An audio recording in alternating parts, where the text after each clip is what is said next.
IPO boom വേഗത്തിൽ അവസാനിക്കുകയാണോ?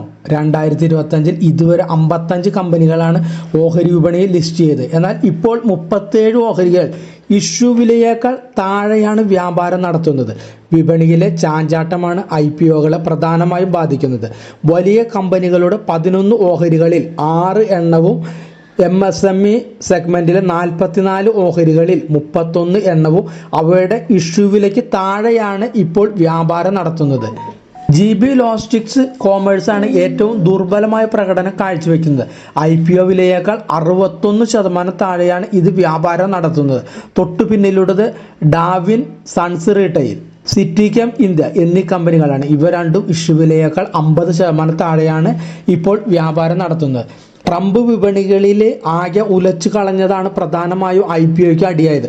Market ചാഞ്ചാടി ചുവപ്പിലേക്ക് വീഴുമ്പോൾ നിക്ഷേപകർക്ക് ധൈര്യം കുറയുന്ന അവസ്ഥയുണ്ടാകും. വിദേശ നിക്ഷേപ സ്ഥാപനങ്ങളുടെ വിറ്റൊഴികൽ, ഇന്ത്യൻ സമ്പദ് വ്യവസ്ഥ മന്ദഗതിയിലായത്, പണലഭ്യത സംബന്ധിച്ച ആശങ്കകൾ, ആഗോള സാമ്പത്തിക അനിശ്ചിതത്വം, പലിശ നിരക്കിലെ മാറ്റങ്ങൾ, ആഗോള രാഷ്ട്രീയ സംഘർഷങ്ങൾ എന്നിവയെല്ലാം നിക്ഷേപകരുടെ വികാരത്തെ ബാധിച്ചിട്ടുണ്ട്. 2024 IPOകളുടെ വൻതോതിലുള്ള വരവ് ഉണ്ടായതാണ്. മാർച്ചിൽ ഇതുവരെ 5 കമ്പനികൾ വിപണിയിൽ ലിസ്റ്റ് ചെയ്തിട്ടുണ്ട്. അവയിൽ 3 നിക്ഷേപകരിൽ നിന്നുള്ള മോശം പ്രതികരണം മൂലം ഇഷ്യൂ വിലയ്ക്ക് താഴെയാണ് അരങ്ങേറ്റം കുറിച്ചത്. കഴിഞ്ഞ വർഷം സാഹചര്യം തികച്ചും വ്യത്യസ്തമായിരുന്നു.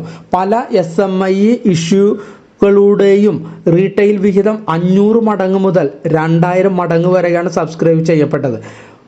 1.6 ലക്ഷം കോടി രൂപയാണ് IPOകളിലൂടെ ഇന്ത്യൻ കമ്പനികൾ സ്വന്തമാക്കിയത്.